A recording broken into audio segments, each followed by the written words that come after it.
छत्रपती शिवाजी महाराज चौक, ST stand समोर, नवी waste police चौकी समोरील चौक या ठिकाणी नेहमीच वाहनांची मोठी वर्दळ असते।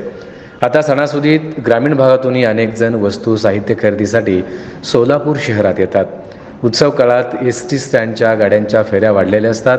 या पार्श्वभूमीवर त्या चौकांमध्ये वाहतूक पोलीस अंमलदार नेमले जाणार आहेत। याशिवाय सकाळी 8 ते रात्री 10 या वेळेत वाहतूक पोलिसांची शहरभर गस्त राहणार आहे।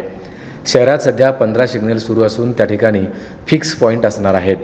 पोलीस आयुक्त एम राजकुमार, पोलीस उपायुक्त अजित बोराडे, सहाय्यक पोलीस आयुक्त सुधीर खेरडकर यांच्या मार्गदर्शनाखाली दोन्ही विभागाचे वाहतूक शाखेचे वरिष्ठ पोलीस निरीक्षक तानाजी दराडे, सूरज मुलानी यांच्या नियोजनातून शहर वाहतूक कोंडी होणार नाही असे नियोजन करण्यात आले आहे। लोकशाही अण्णाभाऊ साठे चौकात सिग्नल आहे, पण देवगा रोडवरून जड वाहतूक बंद करण्यात आल्याने तो सिग्नल तुर्तास सुरू केला जाणार नाही।